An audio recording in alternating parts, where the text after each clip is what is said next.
Hello বন্ধুরা, আপনাদের সকলকে নতুন একটি ভিডিওতে স্বাগত জানাই। বন্ধুরা, আপনাদের পিএম কিষাণ প্রকল্পে এবার আধার লিঙ্ক নিয়ে খুবই গুরুত্বপূর্ণ আপডেট দিচ্ছে সরকার থেকে।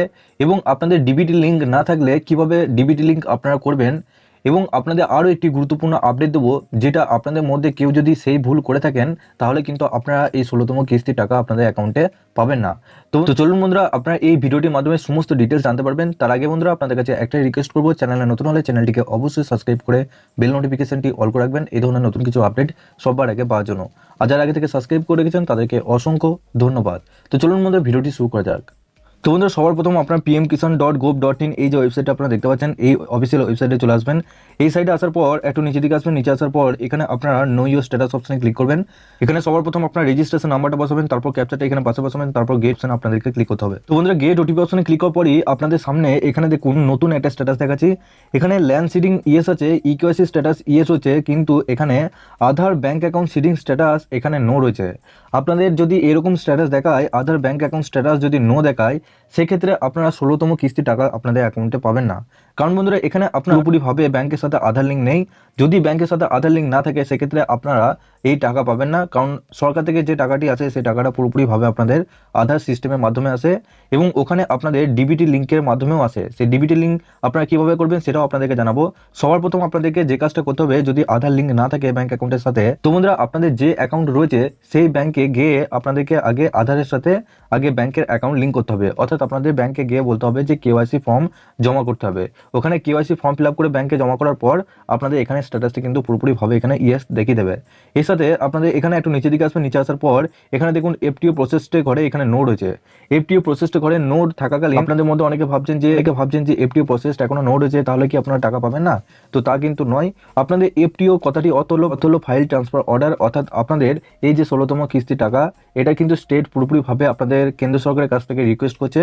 তো তার জন্য আপনাদের এটা মিনিমাম সময় লাগে 2 থেকে 3 দিন। অর্থাৎ আপনাদের যদি 28 তারিখে টাকা ঢোকে, তার 2 থেকে 3 দিন আগে আপনাদের এফটিও প্রসেসটা কিন্তু ইয়েস হয়ে যাবে।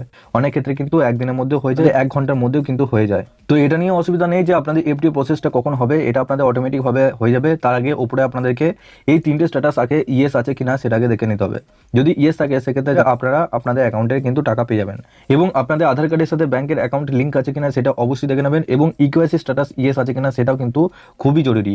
এবং ল্যান্ড সিডিং স্ট্যাটাস এটা আপনাদের প্রথম থেকে ইয়েস করা থাকবে, আপনাদের অসুবিধা নেই। কিন্তু ইকেওয়াইসি স্ট্যাটাস এবং আধার ব্যাংক অ্যাকাউন্ট সিডিং স্ট্যাটাস এই দুটো মেন স্ট্যাটাস, কারণ এই দুটো কিন্তু আপনাদের পরিবর্তন হয়, ইয়েস নো হয়েই থাকে। কারণ আপনাদের ব্যাংকিং দিক থেকে কোনো সমস্যা থাকলে এটাই আপনাদের মধ্যে অনেকে কিন্তু সমস্যায় পড়ে থাকেন।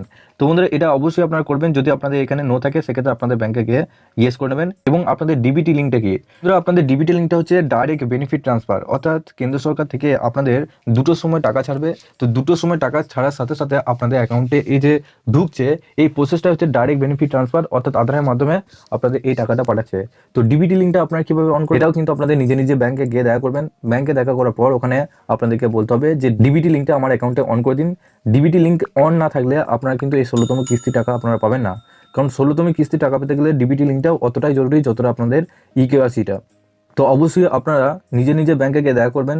ব্যাংকে গিয়ে বলবেন যে ডিবিটি লিঙ্কটা অন করে দিতে। ডিবিটি লিঙ্কটা অন করার পরই 1 থেকে 2 দিন কি 3 দিনের মধ্যে ডিবিটি লিঙ্কটা অন হয়ে যাবে। সেক্ষেত্রে আপনারা 16তম কিস্তি টাকা পেয়ে যাবেন। এক্ষেত্রে আপনাদেরকে আরও একটি গুরুত্বপূর্ণ আপডেট জানাই যে যদি আপনাদের ব্যাংকের সাথে আধার লিঙ্ক করা থাকে, অর্থাৎ যদি এখানে এফটিও প্রসেসড ঘরে যদি ইয়েস চলে আসে, সেক্ষেত্রে আপনারা অন্য কোনো ব্যাংকের সাথে আপনারা আধার লিঙ্ক করতে যাবেন না। কারণ বন্ধুরা, আপনাদের এফটিও প্রসেস যেহেতু একটা আধারের সাথে আপনাদের সেই অ্যাকাউন্টের সাথে লিঙ্ক হয়ে আছে, সেক্ষেত্রে আপনারা দ্বিতীয় ব্যাংকের অ্যাকাউন্টের সাথে আধার লিঙ্ক করতে যাবেন বা ডিবিটির লিঙ্ক অন করতে যাবেন না। কারণ এফটিও প্রসেসে ইয়েস থাকাকালীন আপনাদের এটা রাজ্য সরকার কেন্দ্র সরকারকে পুরোপুরিভাবে রিকোয়েস্ট করে দিয়েছে যে এই অ্যাকাউন্টে আপনারা টাকা পাঠাতে পারবেন, এর অ্যাকাউন্টটা পুরোপুরিভাবে ঠিকঠাক আছে। এক্ষেত্রে আপনারা যদি অন্য কোনো ব্যাংকের অ্যাকাউন্টে এই সময় যদি লিঙ্ক করতে যান, সেক্ষেত্রে আপনাদের অ্যাকাউন্টটা কিন্তু চেঞ্জ হয়ে যাচ্ছে। সেক্ষেত্রে আপনাদের রাজ্য সরকার যে আপনাদের অ্যাকাউন্টটা তাদেরকে পাঠিয়েছিল, সেই অ্যাকাউন্টটা না দেখে তারা অন্য একটা অ্যাকাউন্ট দেখতে পাবে। দ্বিতীয় যে ব্যাংকের অ্যাকাউন্টটা আপনারা লিঙ্ক করতে যাবেন সেই ব্যাংকের অ্যাকাউন্টটা দেখাবে, সেই জন্য আপনাদের টাকা কিন্তু তারা নাও ঢুকতে পারে। তো এই ভুলটা অবশ্যই করবেন না। যদি এফটিও প্রসেস ইয়েস হয়ে যায় সেক্ষেত্রে অন্য কোনো ব্যাংকের সাথে আধার লিঙ্ক করতে যাবেন না বা ডিবিটি লিঙ্ক কিন্তু অন করবেন না, কারণ আপনাদের অ্যাকাউন্টে কিন্তু টাকা না ঢুকতে পারে, হোল্ড হয়ে যাবে টাকাটা পুরোপুরিভাবে। তো বন্ধুরা, আপনাদের পিএম কিষাণ প্রকল্পটি নিয়ে আপনাদের এই করে আপডেট ছিল। আপনাদের 28শে ফেব্রুয়ারি যেটা পিএম কিষাণে টাকা ঢুকছে, এবং আরও নতুন আপডেট এলে আপনারা এই চ্যানেলের মাধ্যমে নিশ্চয়ই জানতে পারবেন। তার আগে আপনাদের কাছে একটা রিকোয়েস্ট করবো, চ্যানেলে নতুন হলে চ্যানেলটিকে অবশ্যই সাবস্ক্রাইব করে বেল নোটিফিকেশনটি অল করে রাখবেন এই ধরনের নতুন কিছু আপডেট সবার আগে পাওয়ার জন্য। আর যারা আগে থেকে সাবস্ক্রাইব করে রেখেছেন তাদেরকে অসংখ্য ধন্যবাদ। তো চলুন বন্ধুরা, পরের ভিডিওতে দেখা হচ্ছে এরকমই নতুন কিছু আপডেট নিয়ে।